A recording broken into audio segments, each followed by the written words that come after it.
Well, good afternoon, everyone. It's in the afternoon, December the 5th. We're still at anchor in Las Palmas with the industrial port now in front of our bow, and the anchorage and the marina in the back. I wanted to take the opportunity of this lazy Sunday afternoon, give a bit of a view of the boat. So this is the cockpit where we spent most of our time, of course, on passage. For those who are sailors, know that underneath these seats, the lazarets, we have plenty of storage, and we have outside our solar panel arc that is powering our batteries. Normally on short passages we hang the dinghy off the back of the boat, but right now the skipper and Chris are in the I think in the neighboring boat watching a motor race. Now, to give you an idea how it looks like inside, if we go into the main saloon and galley area, the boat is skipped by Michele, and he uses the boat to cruise around with his family. So this is, let's say, a living aboard boat. This means that this is their home.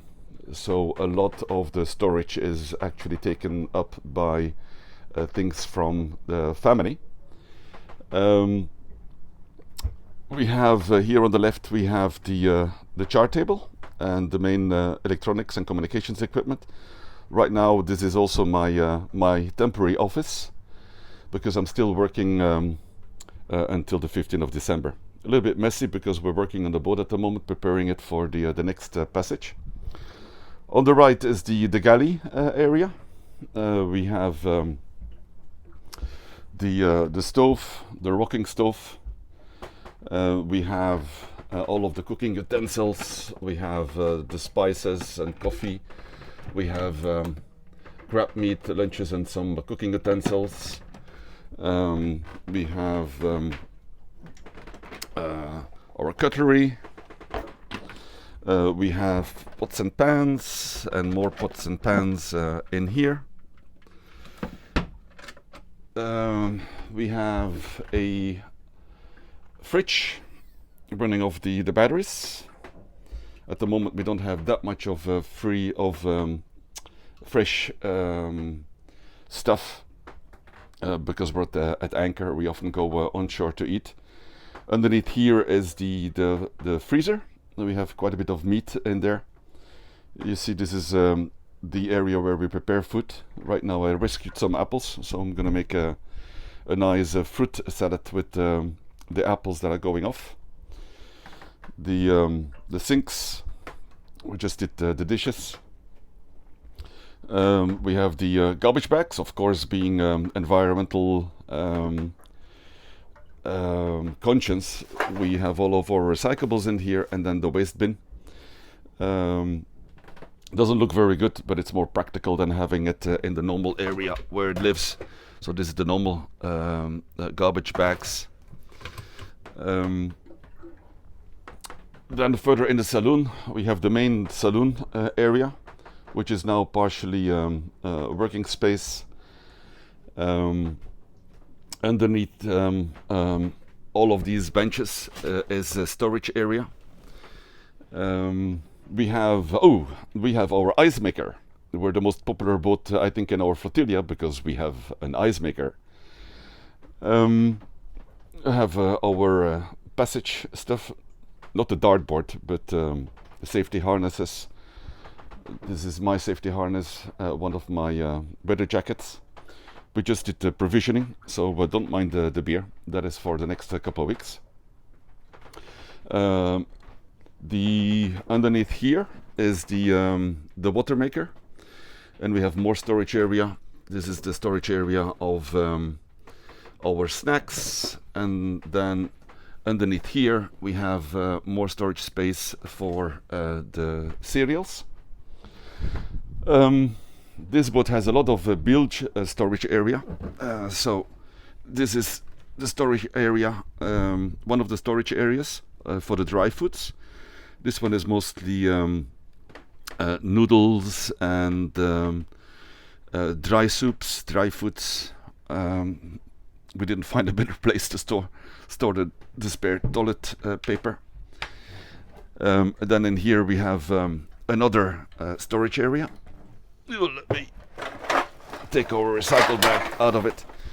So this is storage area of the pastas, all the sauces, and then what we call the unidentifiable eatable objects, which are stuff which is labeled in all kinds of languages. We have also the soups in here. Let me just close this again. Then, as I said, all around the boat is storage area. This is the storage area of the tools. We have more tools underneath this bench, and this is the main bilge area where we store our drinks, both soft drinks and this is also where the cans of beer that you saw will go in. So we have a little bit of liquor, mostly soft drinks, juices, and beer, of course.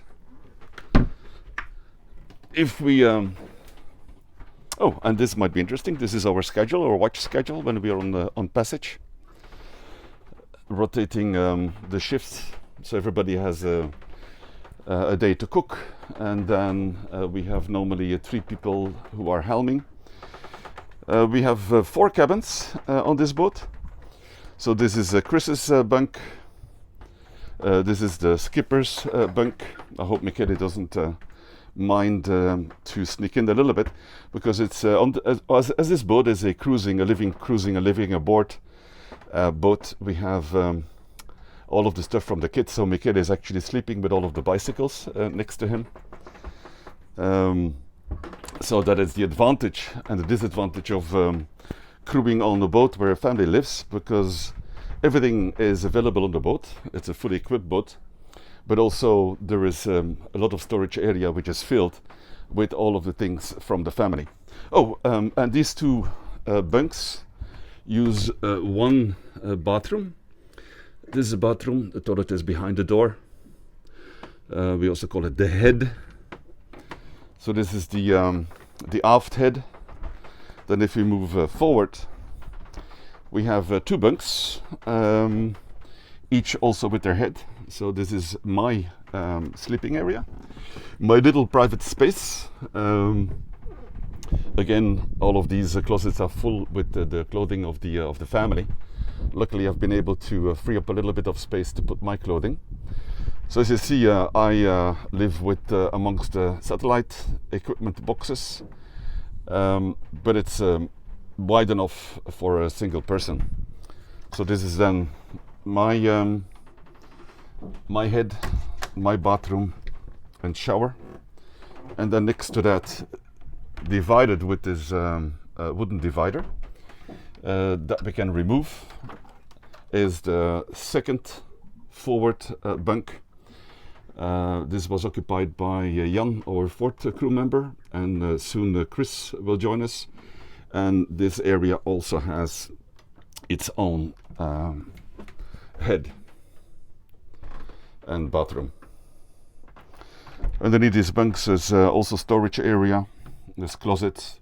As you can see, a lot of it is used by the clothing and all kinds of stuff from the family, who normally lives aboard this boat. Voila, this is our living space. We have everything has more or less a little bit of its place. This is the stuff that we use for when we have aperitivo. This is a little space for bread. We have all our plates in here.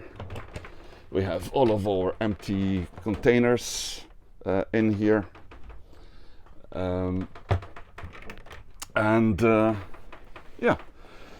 it's nicely open and airy. Right now it's a nice day, so the hatches are open.